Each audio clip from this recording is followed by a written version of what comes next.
And we're here to talk about movies and beer. Movies and beer. Movies and beer. And beer. We're doing episode 4 of Falcon and the Winter Soldier. Yep. It was a crazy episode. Very, very good, intense, awesome episode. Oh. And something I never would have expected to be on Disney Plus. Serious, ever. It was glorious. Yeah. And we're going to talk about Stones, another Stone beer, like we're doing. Sublimely Self-Righteous Black IPA. But It goes well with this episode. It does. It does. It goes It's really definitely well the with darkest this beer we've done so far for this series. So. Darkest episode. Darkest episode. Possibly. So far. We've still got 2 more episodes left. I know, we only got 2 more episodes left. It's so sad. It's so sad. But, yeah. I gotta stop saying but, one of these days. We'll work on that. Anywho, I'm gonna drink this real quick. Yeah. So a lot of stuff happened in this episode. One thing I called, that I got right, was that John Walker's buddy, Battlestar, Lamar, died. Yep, yeah, he called that. I did call that, but you also called something in this episode as well. There was, what was it we talked about the other day? We did talk about it the other day, and for some reason I can't think of it. It'll come up. It'll come up. It'll come back. But the episode opens with Wakanda. The And Dormelage. yeah. Which a couple of people are having difficult saying that. I actually like it. The Dormelage. But yeah, she's reciting the words to Bucky and, proving that he's finally free of the words, and that, he's able to go back to actually being his own person again. Yeah, he can make his own decisions. Doesn't have to be a crazed killer. Yeah. We'll do...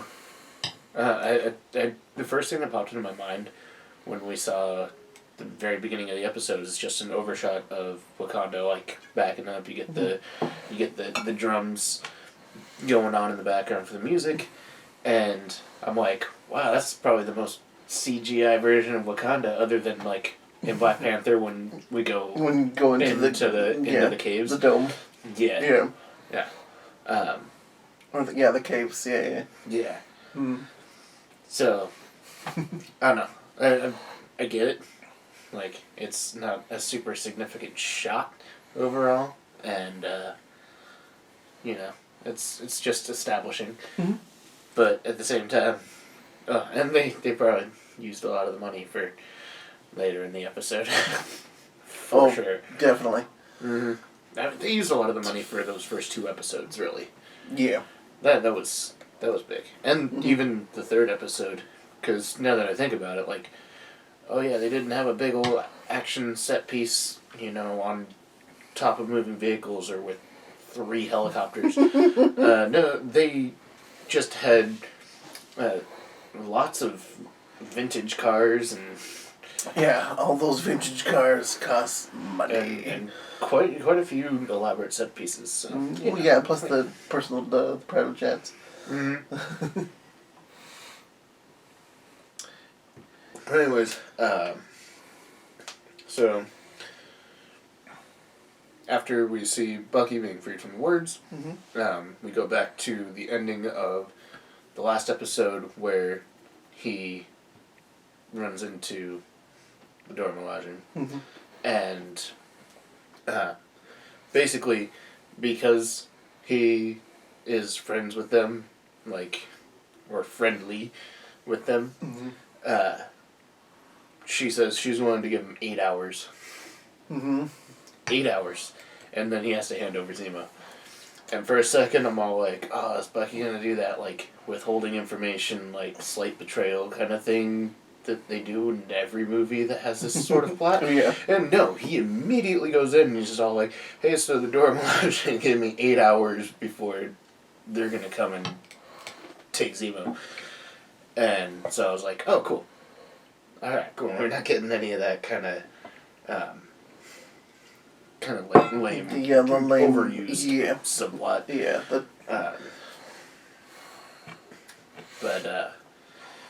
But yeah, what else?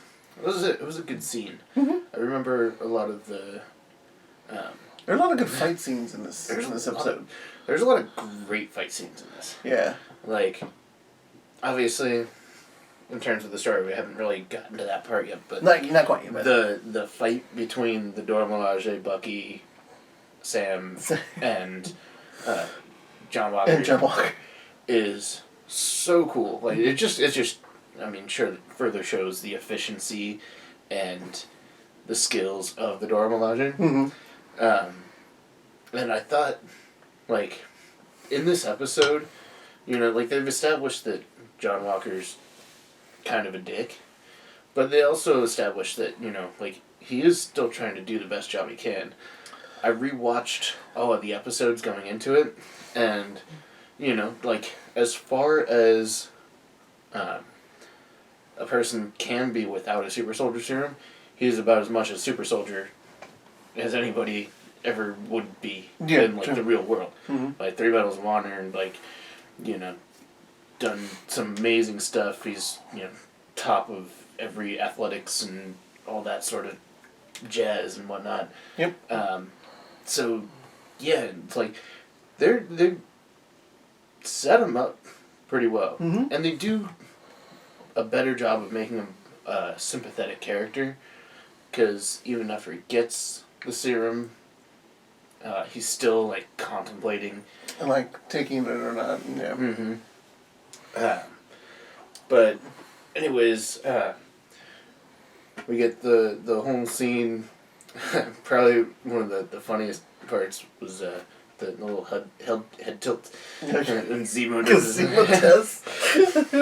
which as soon as Sam calls him out on it, he's like straight his head. He was back already up. doing it, and he's like, huh? What? Yeah, exactly. That stupid little head tilt thing.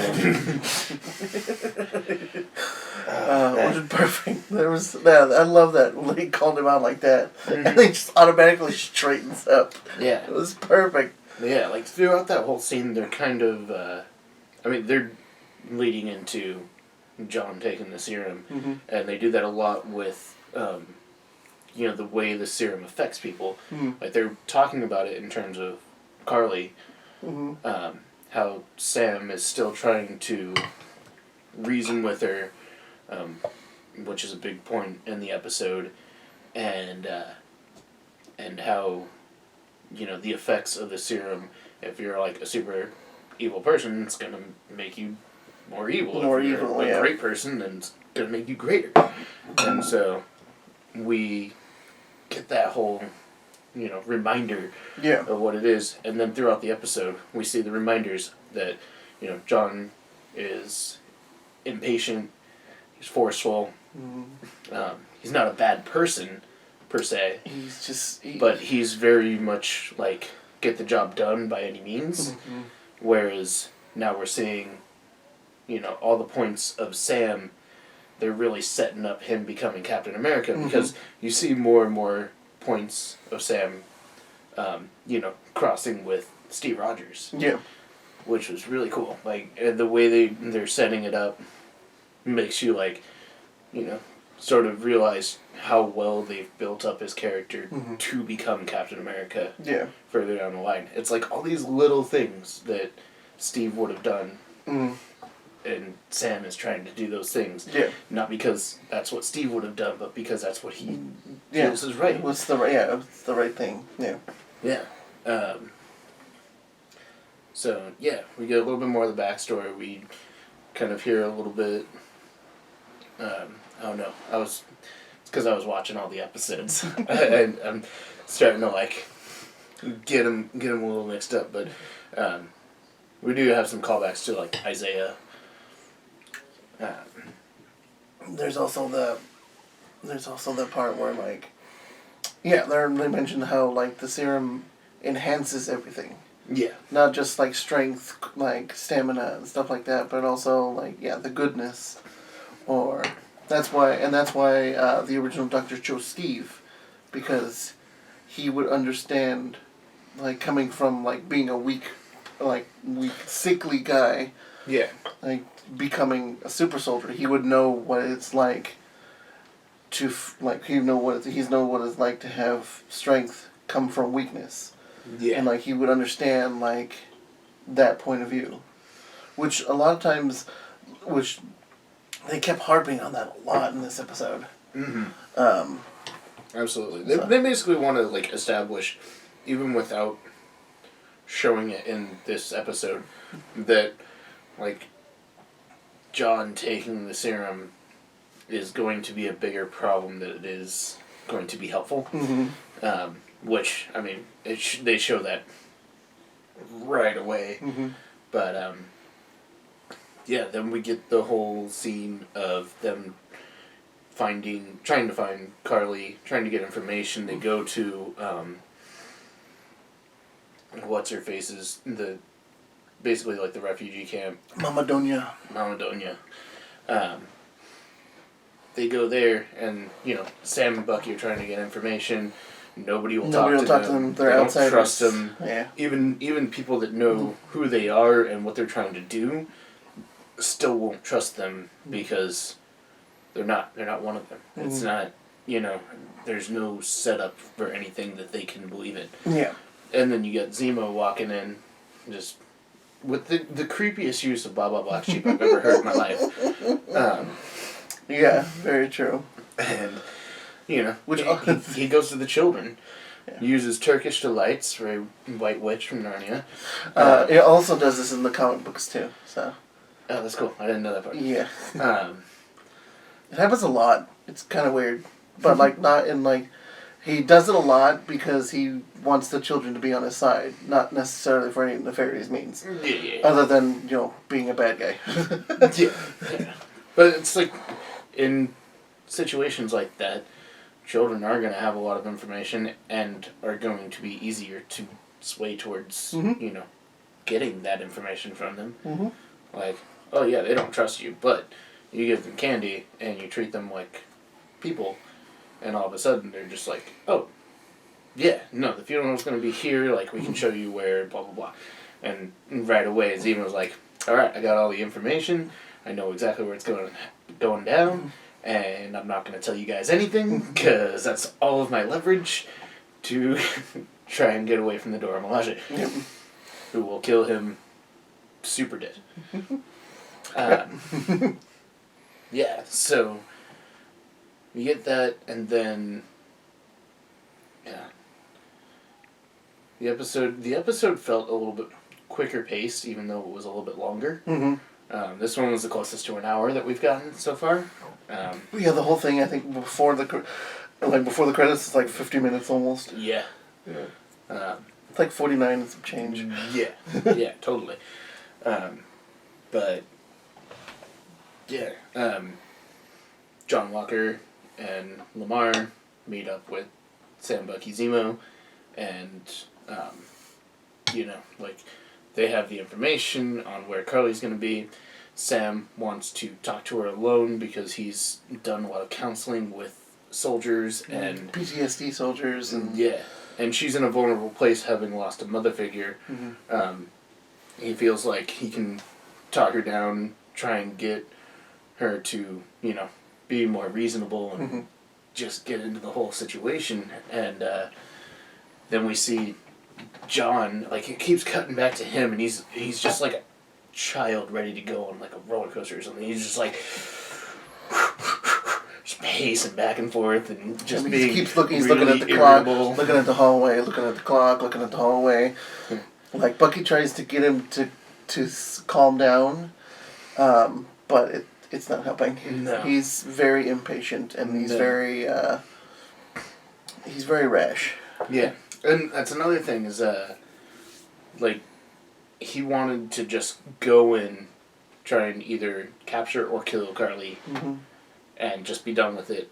And as Sam's trying to tell him, like, hey, let me try and talk to her. Let me talk her down.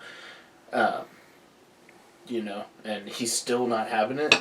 Lamar jumps in And throughout the entire season so far, Lamar's been John's voice of reason. Yeah. Which should have telegraphed he's gonna die. It so did. You got that. It did. You got that. It wasn't as prevalent in episode 2, okay? But anyways, yeah, we'd see those voice of reason kind of moments, talking him down, making him, like, actually calm down and evaluate the situation outside of, like, I'm Captain America, I'm gonna do what I want. Yeah. Which I also noticed was another thing, was like, every time Steve Rogers referred to himself, he always referred to himself as Steve Rogers. Steve, yeah. Every time John Walker refers to himself, he's like, John Walker, Captain America. Yeah. Yeah, like inserting that just to make sure everybody knows that he's Captain America. Yeah. He's, he's a hero and a, big deal. Yeah, you should know me. I'm He's Captain America. they're both always walking around in full uniform, Yeah, he wants to be a hero, and he wants to be that world-known hero. It's just, it's not why you do it, and it's not why you do it. Yeah. You do it because it's the right thing to do. Yeah. And that's why Steve chose Sam and and embodied that, whether it's against your own government or some other opposing force, you always stand for what you feel is the right thing to do. Mm-hmm. And that's why would you ever disagree with Captain America? Yeah. Steve Rogers, Captain America, not John Walker. So yeah. he's U.S. agent. Well, Steve had already proven himself that he's got a true moral compass, and that he's not always right, but usually They even talked to Zemo about it. Yeah. About Steve. Yeah, and when Zemo's talking about the serum and saying it makes bad people worse. He kept referring to Red Skull. Red Skull, yeah. Sam butts in and is like, well, didn't do that to Steve. And then Zemo's like, yeah, but there hasn't been another Steve Rogers. Yeah. And, yeah, that's a great point. But, that's also a setup for Sam, because he's talking to Sam at that point. Yeah. So, yeah, and that's when we get the stupid head tilt scene as well, which I love. But yeah, so John Walker comes in as Sam's talking to Carly, and attacks. Gunfire ensues, and basically Carly gets away. Not unscathed though. No. Runs into Zemo and gets shot in the abdomen. Yeah. Yeah.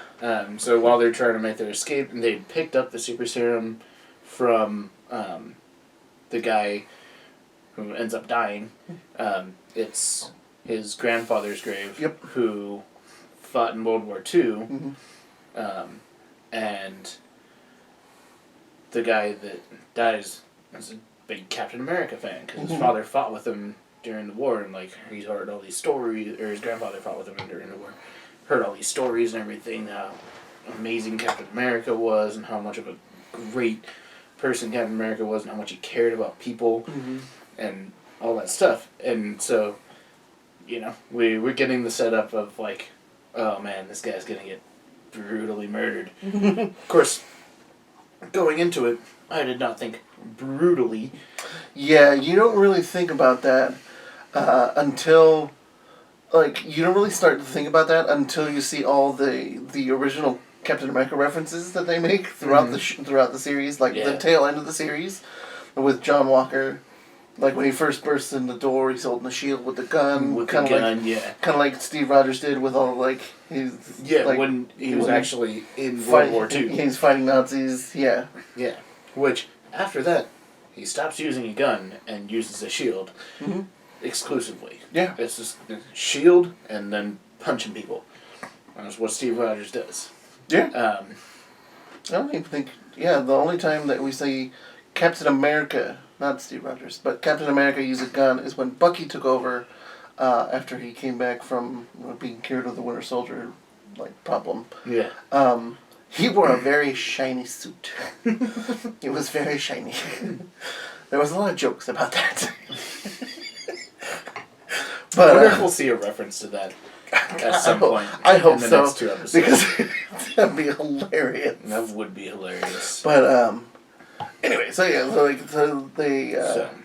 So anyways, yeah, Zemo catches up with Carly, and basically ambushes her because he is a master of weaving himself in and out of scenarios. He seems to start fights just so that he can kind of move himself around. Well, he's very familiar with the area. He used to go there a lot. Even as a kid growing up, he used to go there a lot. So yeah, they established that going into that scene. He knows where to go.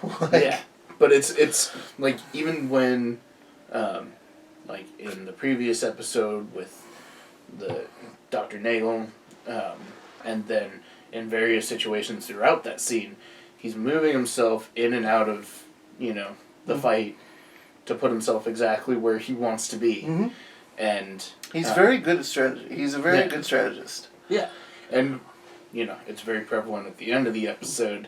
Well, it's actually not prevalent because they don't draw attention to it. But he just flat out disappears. Escapes the handcuffs, disappears. Again, we'll get to that. Yeah. In the meantime, he shoots Carly right in the abdomen. She drops the serum, goes everywhere, and he is just all like, I no longer care about you. This is my primary objective, and just starts smashing all the vials. Yep. And then Carly's friend comes in. They get away. John Walker comes in. Zemo dips, and then John sees. No, John Walker knocks Zemo out he knocks with the him shield. out. Yeah. Yeah, that's right. And then he sees nestled in between two water jugs. So it kind of blends in. At least they set it up in a way to where it's there's similar colors around it, so that it blends in. Zemo wouldn't have noticed it right away. Right away, yeah. Without, him getting knocked out first. And we see John, pick up the serum, put it in his pocket, and then we never actually see him. That's when Sam and Bucky come in. Yeah. Yeah. Yeah. But as far as they know, all the Everything's gone. remaining 12 vials were destroyed by Zemo, which I'm sure nobody was sad about out of the whole group, except for Carly's group. Carly, yeah, because they wanted to do more. Yeah, they wanted to make more super soldiers and increase their thing, which I liked. Another point that they brought up in the episode was when she destroyed the building. For him, in the third episode, the GRC building, violence is the only language these people understand. One guy had only been there for 2 weeks. Yeah, and had a kid and everything, a newborn kid. And he only just started the job. Yeah, he doesn't know what's going on. You can't just blanket people into a group. Yeah, just because they associate with that group. It's it's a job. It's what they have had to do. Exactly. So it shows that she took innocent lives without really thinking the whole thing through. So even though they set her up more as getting more towards a villain character, they kind of dial that back again with that whole revelation and her seeing that on the news, and you see the immediate regret in her eyes. But yeah, we're seeing a lot of that kind of stuff. All the little details in this show are just so great. And they all come back. They all come back. Yeah. Yeah, in the MCU as a whole, there's a lot of things that they've talked about and never brought, all the way through. But in the more recent years, especially with these shows, every little thing means something. And it's just so cool to see, it's a nerd's dream. Oh, yeah. To watch these shows. It really is. To, Yeah, just like be able to pick apart all these little details, Yep. which is another great reason why it's awesome that it's on week to week. Mm-hmm. I mean, it's tough to not be able to. Well, it's tough to be patient, and like it's tough to be patient and like wait for the next episode, but you can like that's what we love doing is like we love speculating and like what's gonna happen in the next episode. We like coming up with theories, Probably after we finish talking about the episode, we're gonna go back right into who's the power broker. Yeah, because that's coming up real soon. Mm-hmm. Probably next episode. Probably. Or, like, at the very end of the episode, we'll either see who the power broker is, or we might not even find out who the power broker is in this. Mm-hmm. It might not come out until, like, a movie. True. But, or maybe in season 2 of Falcon and the Winter Soldier. Yeah, exactly. Like, that could, power broker could be a mystery until there's another season of that show. Yeah, we never know. Yeah, we'll probably find out what Sharon Carter's relation is to the power broker. Yeah, why was she already following John Walker? Yeah, and where does she get satellites? And why does it seem like she's always watching? They're really kind of leaning into that Sharon Carter thing. They really are, aren't they? Yeah. Like, I know. I said we were going to talk about that after we talked about the episode, but now we're talking about this. But like Sharon Carter is the red herring. It is a red herring. It's a red herring. I totally agree with that. Yeah, Sharon Carter's the red herring just to throw you off and be like, oh, she's the power broker. Like, she's going to be the one that they're trying to run away from and stuff like that. No, she's not the power broker. It's somebody else. Yeah. It's somebody else. Somebody else believe, we haven't been... She could be like the eyes and ears of the power broker, perhaps. Possibly. Like the feet on the ground for the power broker. Yeah. But I don't think she's the power broker. No. It's going to be somebody else we haven't been introduced to yet. A little too hard. Yeah, they're doing that on purpose. Yeah, absolutely. But real quick, before we talk about the beer, I want to talk about the fight with Dora Milaje and John Walker and Lamar. Oh man, it's so good. It was so good. Yeah, so they get back after the failed negotiations with Carly, and which was John Walker's fault. Yeah, and he hasn't taken the serum yet. No. But you already know he's going to. It's just a matter of, how long is it going to take him? When is he going to take it? Like, when are we going to see this whole thing happen? Not a matter of if, only when. And then Dora Milaje just burst through the door to their hotel and basically just start kicking wholesale ass. Right after he tries to introduce himself. Yeah. Oh man. Oh man, it was. I was like, oh, you were. So out of your element. If I didn't think you were going to die, I'd think you were going to die. Yeah. I'm like, you're not gonna die. At least not yet. No. But man, you skirting that. You're flirting with death right there. Totally. Especially with her. Yeah. Especially with her. And it shows in the fight scene that they could have killed him at any time they wanted to. Mm-hmm. But when Bucky tries to step in and stop them from killing him, he gets his ass kicked too. Yeah. Well, it's the whole the way she goes in and just deactivates and drops the arm, and he's got this startled look of A, I didn't know that could happen, and B, there's still some semblance of control over him on something. Yeah. Which I think kind of messed with him a bit right there. You see it throughout his expressions for the rest of that whole scene. And there was also a callback to the end of Civil War when Iron Man blew his arm off. Yeah. And I'm sure he's also remembering when Isaiah ripped half his arm off. Mm-hmm. I really want that flashback scene. I really want that. I don't think it's going to happen. It would be really cool, though. I did hear that the guy who's playing Isaiah was slightly aged up for the scene. Yes, he was. He was. So there's a good chance. There is a good chance. We're going to see young Isaiah. I don't know if we're going to get that scene where he fights Bucky, but and it would be amazing if he did. It's a small speculation for me. It's a small little one. I'd be very, very pumped about it. But yeah, watching the whole fight scene, one, beautifully choreographed. Yes. They make the Dora Milaje just so pretty, like goddesses of hand-to-hand combat. and it happens so quickly. But you see Zemo slip into the bathroom and lock the door. Yeah. Super quick. He's just like, I'm getting out of here. Everybody's distracted. Now. Okay, bye. Yep. So, yeah, and then the one chick when she throws the spear, and it goes so perfectly. Like, you can tell she wasn't trying to kill John. She wasn't even trying to hurt him. She was just basically incapacitating and emasculating him. Throws the spear so perfectly and with such force that it goes through the loops on the shield. And wedges itself into the table. Yep. And his arm is just, like, stuck there. Yeah, because he keeps trying to get the shield. And then he drops out of the shield, or she kicks him out of the shield. I can't remember exactly what happened.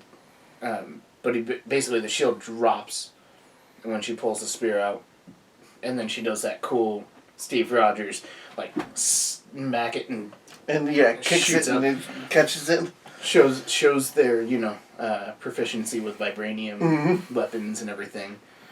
And, yeah, just that, like, it's almost a smug look on her face. Because she knows that she just, like, completely destroyed him. And it's just such a great scene. It really is. And then we get probably the line that, really solidifies it. Oh, he's going to take the super soldier serum.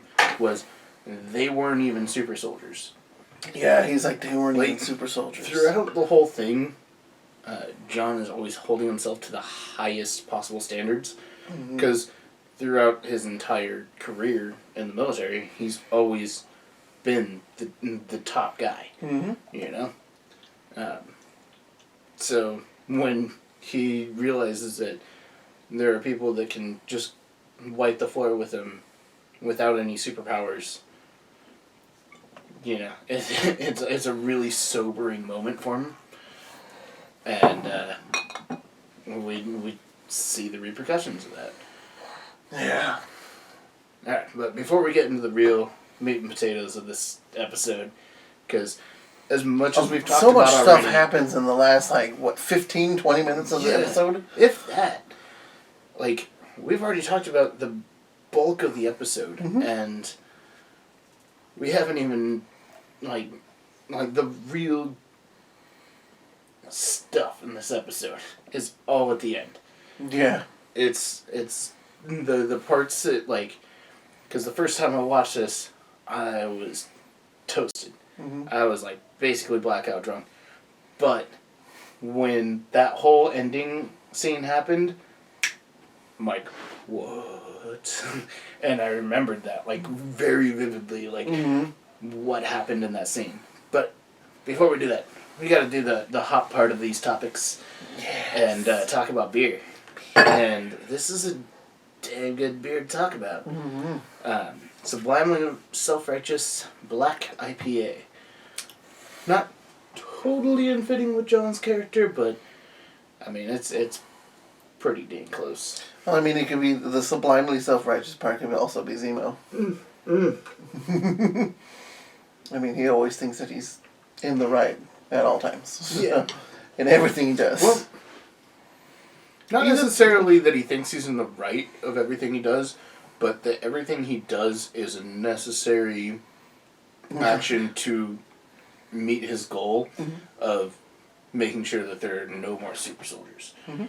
Like, and for the most part, it does get brought up earlier in the episode where, he's all like, he openly talks about his hate for super soldiers, and Sam's like, well, what about Bucky? And there's a pause there. And he's all like, well, obviously he's seen the good that Bucky does, and that he's no longer the Winter Soldier, and all that, so there is a little bit of moment of hesitation for him about actually being able to answer that question. But anyways, this is a beer that Stone recently re-released. Man, it's rare to find black IPAs. Yeah. I didn't even know they were like, it was a thing until I saw this beer. I was like, that's a thing? Only other, like, used to be well represented version of a black IPA was Firestone's Wookie Jack. Oh yeah, that's a great beer. It was a great beer. They discontinued that one. It was seasonal for a while. I haven't seen it since the first time they made it seasonal. It came out briefly and then it was gone again. Which really sucks because I do love that beer. Not just because it says Wookiee in the name either. But this guy's 8.7%. 8.7. So, you know, we're up there in the ABVs there. I'm very happy with this beer. Yeah. I honestly don't know a whole lot about black IPAs just in general. I can tell you that on the taste, it's got that very roasty, you know, like dark roasty flavor to it. It's got the hops to it, but it's not like a bright, you know, flowery, piney hop to it. It's just kind of like that bitter. It's kind of like a black coffee bitter. So it really lends itself to the black part of the IPA name, and I find that it, you know, like it has a very similar, like, feel to, like, a stout or a porter. Yeah. But very much the body of an IPA. So, yes, exactly. Like, it still drinks like an IPA. It's just got those dark, roasty notes that you would associate with a stout or a porter. While still having, like, the hoppiness and the slightly lighter body so that it just drinks better. If I remember, I'll look up what makes a black IPA a black IPA. It might say something on this freaking novel that they printed on the back of this bottle, but nothing I've seen. I'm not going to read this right now because I'm doing this video. But it's a damn good beer. What do you think, man? What are you picking up on this guy? Definitely it's more like more roasted feeling, like a nice, like, roasted coffee without the coffee part. It's like the nice, like warm, toasty feeling without that coffee bitterness. Yeah. Well, the bitterness is more akin to coffee than it is like a traditional IPA. Yes. Unless you're drinking a coffee IPA. But I mean, like, there's still like a good amount of hops to it too. Yeah. Like, still lending that IPA flavor to it, which is so good. I love this beer. It's so much. Yeah. You can probably see where we're going with this one in terms of ratings. It's so good. But yeah, I mean, like, I saw this probably about a month ago when I first saw this come back, and I immediately bought it and tried it out. I was super stoked on it. But yeah, like, it's just a damn good beer. If you like dark, roasty flavors with hops and a nice medium to bold body, this is definitely a great beer for you. This is, like, right in our wheelhouse in terms of flavors. Oh, yeah. Because he's more of a stout guy, I'm more of an IPA guy, but we both appreciate all the aspects of both of those kinds of beers. Oh, yeah, easily. And this is a very nice bridge in between those. It's more towards the IPA side. Yes. Absolutely. But it's got enough of those stout notes that really takes it away from being just like your typical IPA. And, you know, I think that's kind of like how I felt with the Viking Probe last week. Was at the time that I had first drank Viking Probe, it was different. It was something new in the world of, hazy IPAs. It was a hazy double. Nowadays, a little less so. Everybody that makes hazies is starting to make a hazy double. And we're seeing a lot of these things kind of get repeated. Black IPAs are almost non-existent. And yeah, like, now there's one. yeah, now there's one. For now. Hopefully, unless Wookie Jack comes back. Or, please, I'm sure there's other breweries making black IPAs, but they're going to be small, independent breweries that don't have the wide distribution that Stone's going to give you. So, available, delicious, 5. Fantastic. 5. 5. 5. 5. I can give it a 5. Oh yeah, 5. Yeah. Yeah, if you see this one and you like those kind of flavors, pick it up. You won't be disappointed. No. I can guarantee that. No. But anyways, let's get into the ending of the episode. Because there's a lot to unpack there. There really is. 40 minutes into the video. Exactly. And we have still at least 20 minutes. 20 minutes to talk about. Let's try and cram it in. We'll try and... let me flip over my note card. Oh, yeah. It was awesome. Yes. There's a lot of Captain America references from different movies. Civil War, there's Captain America, the First Avenger. There's also the Iron Man fight from Civil War. Yeah. We get a little bit of Winter Soldier in there, specifically Winter Soldier. When he kicked the guy through the wall and said, "Stay there," I laughed so hard. So good. So hard. Probably one of my favorite Bucky moments in like the modern version of his character. Stay there. Stay there. I laughed so hard at that part. It was so great. But basically, after Zemo's knocked out, they fight the Dora Milaje. Carly's escaped. Zemo pulls the El Chapo. Yeah. We get, Carly talking to the two more prominent other Flag Smashers that we've seen.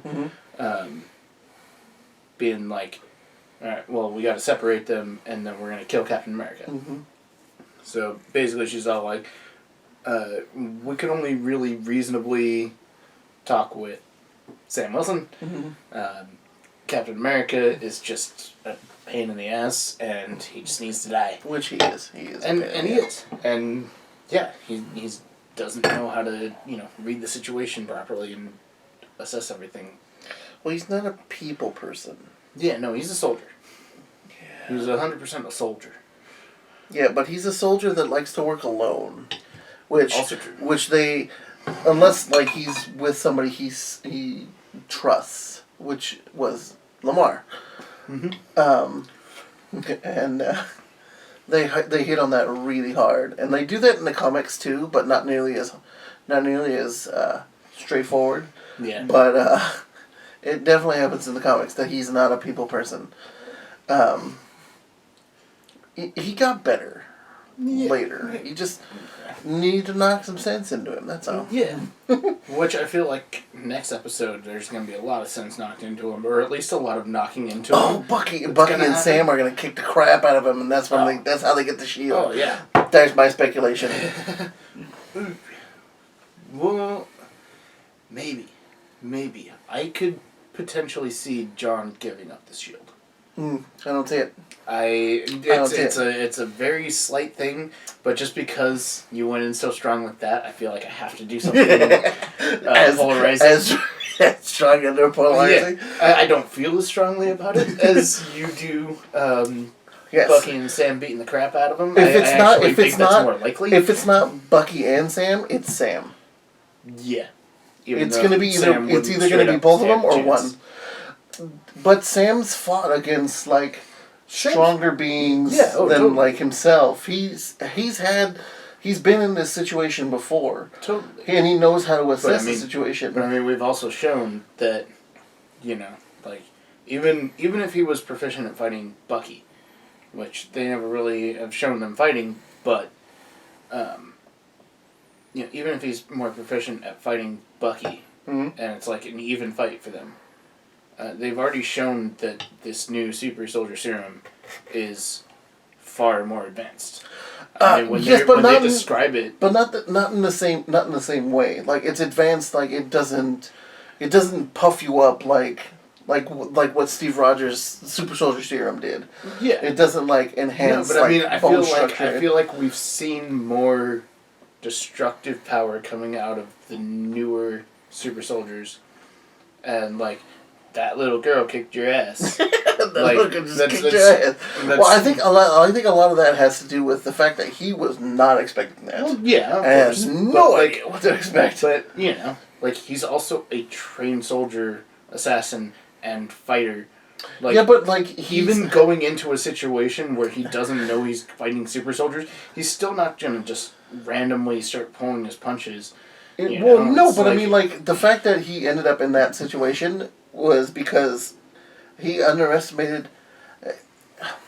I'm sorry to harp on this right now, but he was fighting a woman. Yeah. He was not expecting a woman to essentially kick the crap out of him, which she did. Oh yeah, totally. But I mean, he's a man from the 40s. I mean, what would you expect a man from the 40s to think about a woman? Come on, he's a man out of time. I get that. I know. I understand the reference. I do. It's just yes, he's a soldier. You don't just unlearn all of literally 100 years of training. Yeah, but he wasn't expecting her. He wasn't expecting. They thought she was a hostage. Yeah. So that could explain why. That is also he true, went in there. He went in there blind, essentially. But anyways, I still probably think she would probably kicked his ass though. Yeah, ultimately. Kind of. I think he does have the experience of fighting. Like he's a much more experienced fighter. True. Than she is. Oh my God! When the only funny part that John Walker had was what's with all the knives? Oh, and then so one great line. Mm-hmm.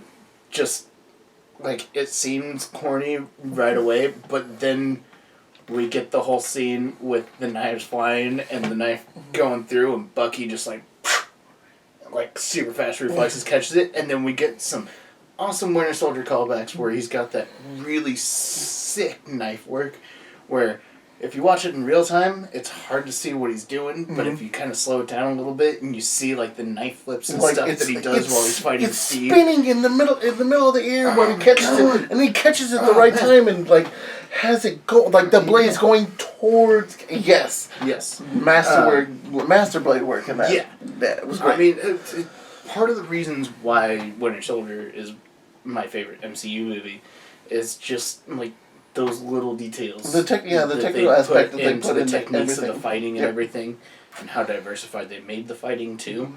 There was a lot of practical effects in that. They went the extra mile in Sebastian Stan did all that training to pull off those moves. Yeah. Fantastic. Oh yeah, easily. It was great. Yeah. It's a great movie. You should watch that movie too. Yeah, I mean, if you haven't already, but you should. So the knife fights. Yes, the knife fights when they were it's a nice callback to all the different fights that included knives in all the other MCU movies. Even earlier in the season when Sharon's fighting all the random dudes that keep coming up and ends up with a giant ass Bowie knife. That was so cool. Stabs one dude through the arm, kills a couple dudes with it. That was so cool. But I've always been a big fan of the way Bucky uses a knife, and being able to see him do that again in this episode was a fantastic callback to the Winter Soldier. As you said, that is your favorite movie. It is my favorite. I might watch that later on tonight. I'm not. I'm gonna go to bed, but I'm gonna try. But yeah, so we get into the fight, and John and Lamar kind of rush in. Mm-hmm. You know, like they have this plan that they're going to rush in, take out anybody, capture Carly, or kill Carly. Whichever one happens, yeah. A thing I've noticed, I noticed it, but I didn't know, or I didn't know what it meant right away. I looked it up, was on his uniform he's got the black and white stars and stripes, which means no quarter given, basically no prisoners. No prisoners. Take no prisoners. Yeah. Which we see. Yeah, it sums up the entire. Sums up the whole thing right there. It's like he's not going in there to capture anybody. He doesn't care about, finding peaceful resolutions. He's just like, I'm gonna kill him. He gets he wants to get the job done. That's it. Yep. And that's kind of where you see where his true character lies, and why it leads into what actually happens. Things get rushed. They're fighting super soldiers. We do see John has taken the super soldier serum at this point, and is exponentially stronger, faster, but he's still got kind of those awkward legs on him, like when Captain America first got the super soldier serum. Yeah, and he goes running down the street and he loses his balance. It runs into the one store. Yeah, like he has no idea. Like it's an entirely new body. Yeah. He's got to get used to it. Yeah. So like at least in the case of John Walker, it's still his same size body, but the output is exponentially higher. So, he goes to throw the shield and it smashes into a concrete wall and gets wedged in there, but he pulls it out, no effort. They're fighting. He actually does do some cool shit. He does, he does. Not gonna lie, he does. But, I mean, nothing that stands out as much as, like, how the Dora Milaje fight and how Bucky fights. Yeah, it's very subpar compared to the ways the other characters fight. Yeah. He's a second-rate character, and they're also harping on that a lot too. They are. Well, they're harping on the like that he's not the one to like take on the Captain America mantle. Even with the super soldier serum, like he'll never be Captain America. Sure. He's just too much of a different person. Yep. But then Carly kills Lamar, and I mean he died instantly. Oh, she punches him square in the chest, and you hear it. That was where he died right there. But then he goes and flies and smashes into a pillar that breaks. Yep. And lands on the ground, and it looks like he dies right there, but I'm pretty sure he died on impact from that. Yeah, I'm pretty sure that was just the body like exhaling the last bit of air. Exactly. Maybe crapping himself. Who knows? But they usually happen a couple minutes after. I just making the South Park reference, man. Rigor mortis usually sets in first, and then after a while, your body loosens. Loosens up, and then everything just goes. Yep. Exactly. That's why they used to say. Cork it and card it. Yeah, stuff the holes real quick before they start leaking, and cart it out of there before it gets nasty. Yeah. Everything gets nasty. It was bad. It's a different time. But anyways, so we get that scene. We're making light of a very actually dramatic scene, because John, this is the first time shit that John is. This is the first time you see emotion from John. That's not anger. That's or not anger. Irrationality. Yeah, or rashness. It's just it's actual like feeling. It's fear. It's caring. It's like this was his only friend basically. Yep. Yeah, like they established that early on. Like he has a girlfriend, but we ain't seen her since that one scene where they introduced him. Lamar's been there for him the entire time. He's been his voice of reason, and now he's dead. He has no voice of reason, and he has a super soldier serum running through his veins. Yep. He is not ready for either one of those things. No, not one tiny iota of it. And that sends him into a rage. Mm-hmm. And the Captain America fan is the one that takes the brunt of it, and mirroring the scene from Civil War where Steve lifts the shield over his head and it looks like he's going for the kill and takes out Tony's power supply. Mm-hmm. Just the power supply. Just the power supply. Doesn't go any further. Like, that's another thing that I noticed, especially after watching that punch that killed Lamar, was Steve knew how to hold back against regular people. Yeah. Like, in Winter Soldier, in that whole elevator scene, you know, like, he's using his full strength to keep himself from being locked down. Mm-hmm. He's using his full strength to, you know, keep himself out of deadly situation for him, but he's not using his full strength to hit people. He's knocking people out. He's deliberately holding back. Yeah. Because he knows, he knows the situation. Like, he's much stronger and... Yeah. I mean, and honestly, durable. In the wrong placing, at the wrong time, like, a punch from a normal person could end up killing somebody. Oh, yeah. Easily. So imagine that 100-fold. And, you know, you get to see, like, how Bucky and Steve have actually held themselves back against people that are not super soldiers or androids or wizards. Sorcerers. Just wizards without hats, man. Wizards without hats. I actually... I want to say I wrote something down for that because there was something I noticed about that line. I can't remember it off the top of my head. Aliens, wizards, or androids? I must have put it... Oh, wait, no, it should be on this one.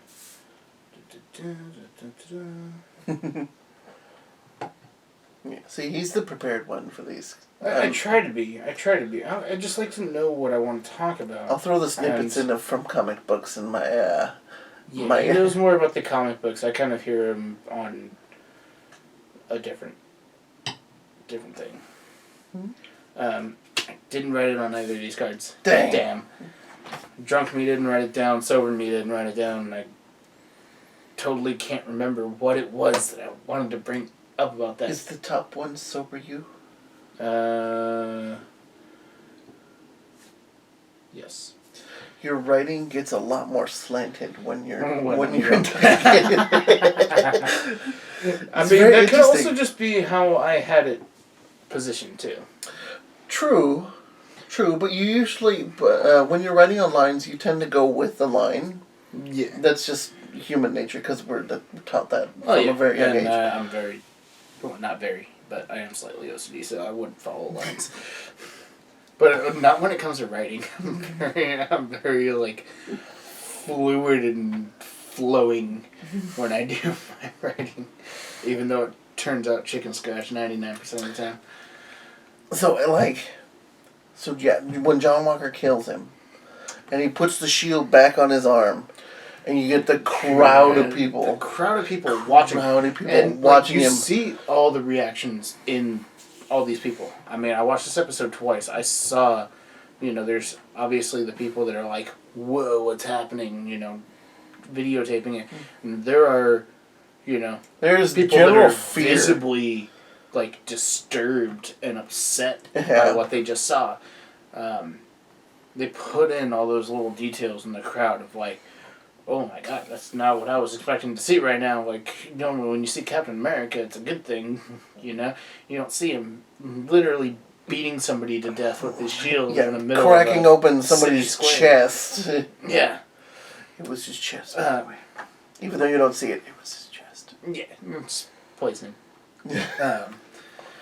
But it just that last picture of him, that last scene of him with the shield at his arm and the blood at the bottom, blood on it sets the exact tone of who John Walker is. Yeah. Like, somebody that's willing to have no compromise He in gets his methods. He gets the job done, whether it's the right thing or not. Yeah.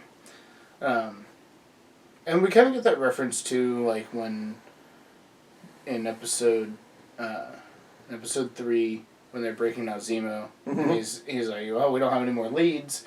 Like, we're going to lean on a better hand. Yeah, because we're not gonna let anybody kind of know about this because, means to an end, basically. Exactly. He's, again, anything to get the job done. Yeah. But, yeah, like, just, I mean, I gotta say, Wyatt Russell, who plays John Walker, is doing a phenomenal job. Which, fun fact, Kurt Russell's son. Yeah. But, like, he's doing a phenomenal job because the looks in his eyes and his facial expressions and the way he emotes himself in that scene is just so efficiently brutal. I hope they fix his mask when he becomes U.S. agent, because he's going to become a U.S. agent by the end of the series. Oh, yeah. It's going to happen. That's the main reason why I don't think he's going to die in this. No, he's not. I was wrong about that. Yeah. That was my call. Remember at the beginning of the episode when we said I called something right? That was it. There it is. That was it. Yeah, no, I was wrong about that. He's not going to die. He's going to become U.S. agent. There's going to be a Thunderbolt Ross reference in the last episode. He's going to be part of the Thunderbolts. Yes, he's going to be part of the Thunderbolts. With Zemo and Red Hulk and... oh, man. I can't wait for Red Hulk. Oh, man.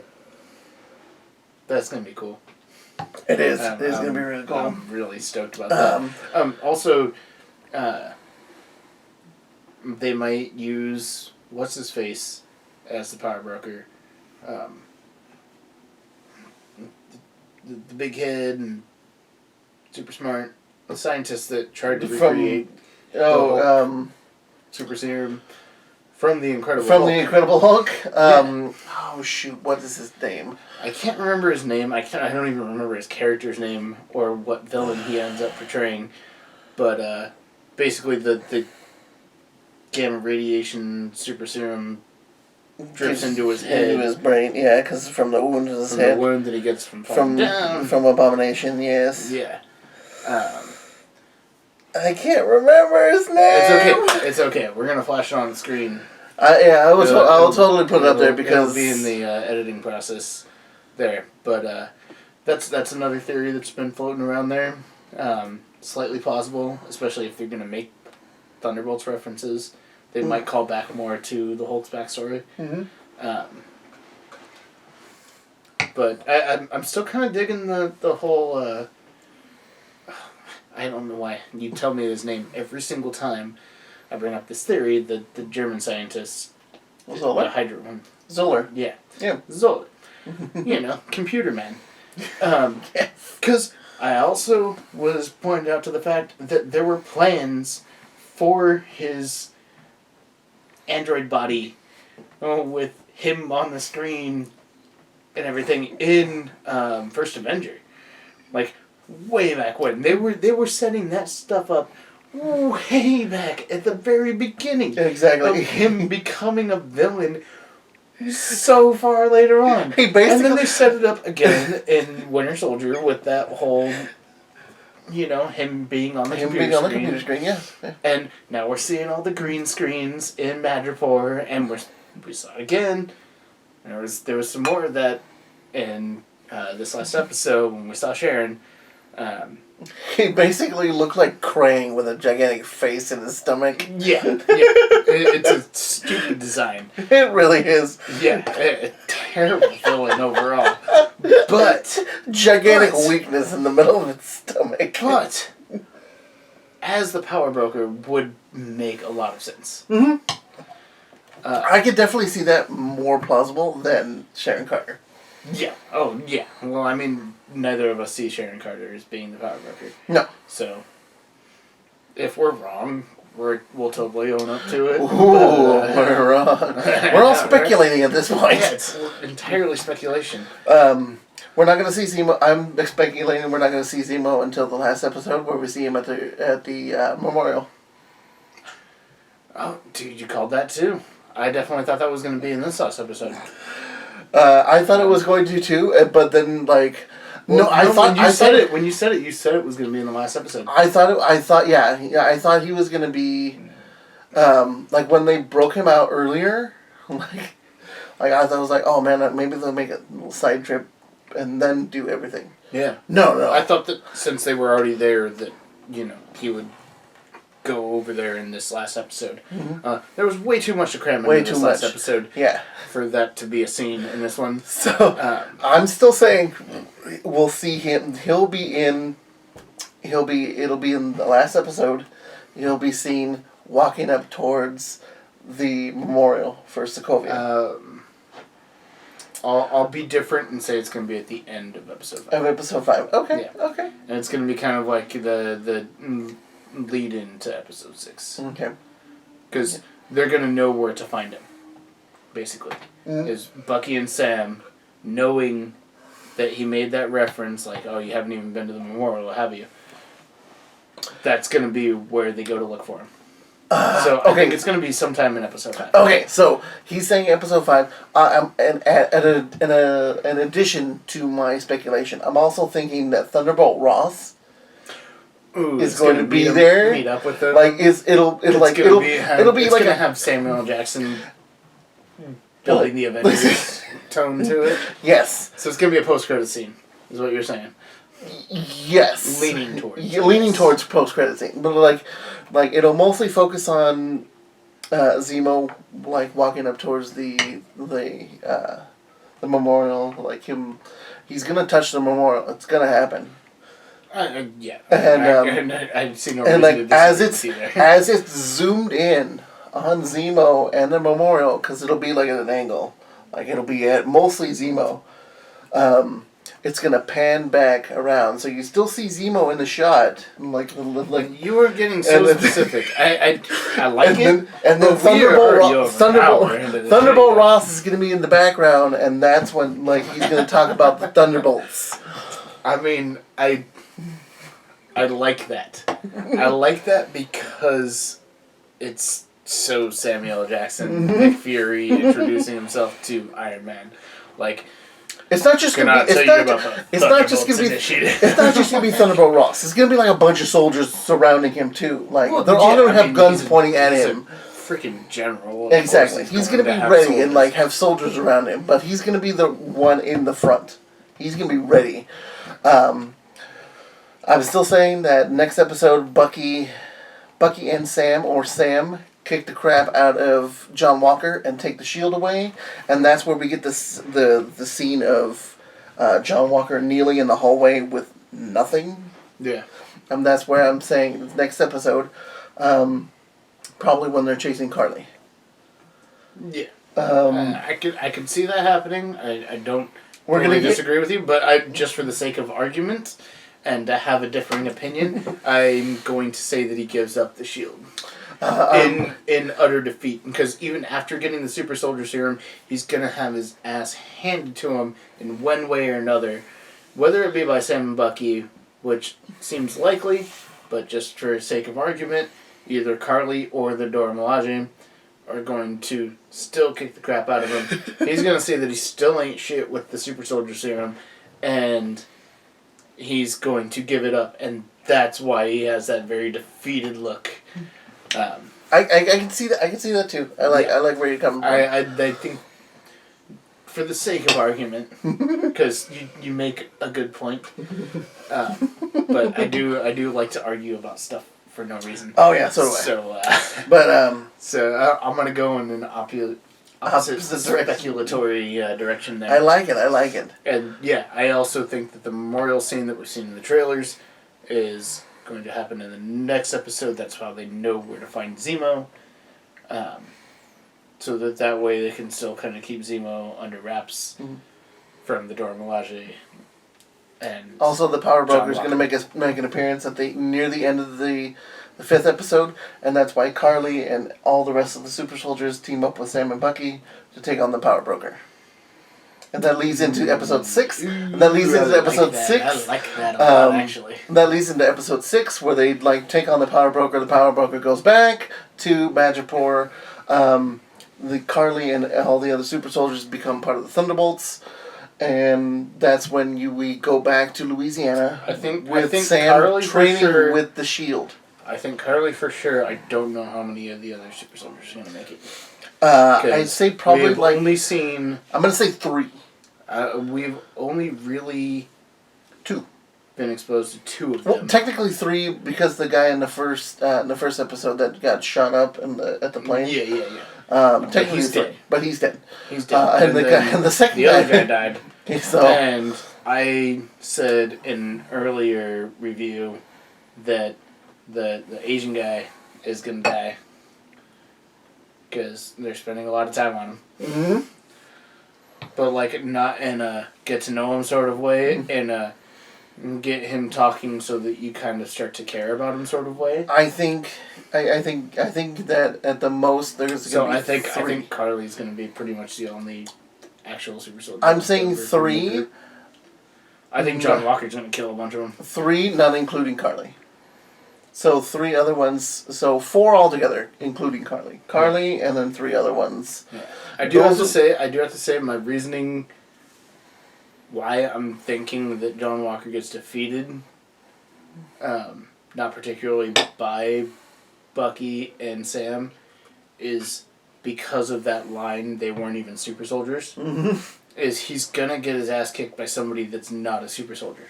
Yeah, So Sam. it could be Sam. That's what I'm saying. It could Sam. definitely be Sam, but it could be Dora Milaje. It True, could be true. Zemo. It could be Zemo. Zemo could kick his ass. But Zemo's gone. He went to he's gone back to he's school. gone for now. Yeah, true. I mean, we don't know what's gonna happen. All of this is purely speculation. We're just being geeky fanboys and getting really. I may change speculation next episode. But what else? We don't know what's gonna happen in the next episode. We don't know what's gonna happen. We didn't know what was gonna happen in this episode. I mean, the way John kills the guy, and that we see the blood on the shield and the shocked expressions of all the citizens around him, like that's on Disney Plus. Like just step back for a moment and realize that Disney has always shied away from any sort of gruesome violence. I mean, it's gonna be in in the the title. older movies, it's definitely still there, but you know, like times were different. Like seeing what's his name hanging in the shadows in Tarzan. Yeah. Clayton. Clayton, that's his name. Seeing his shadow like hanging, like he snapped his neck. I'm good like that. Yeah. You're good with names when it comes to characters. Characters, yes. Movies. Yes, when I've seen them like 1,000 times, yes. Yeah. It happens with people too, I just need to see them 1,000 times. That's why I'm thankful that our job has name tags. Or else I never would have remembered anybody. That's not true. I mean... Eventually. Well, I mean, eventually, yeah. I mean, like, even a blind squirrel finds a nut every once in a while. Now I can just picture somebody drawing you as a blind squirrel. Basically you, just gigantic, the blindfold on, giant fluffy tail. What's your name again? What? What? That name sucks! That name sucks! Get a real name! But, why don't you? Hey, you know, this is the longest Falcon the Winter Soldier video we've done so far, so, to wrap it up, here's to you. Here's to me.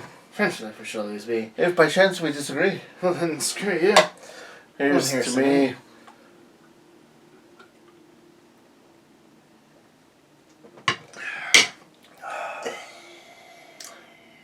Cheers.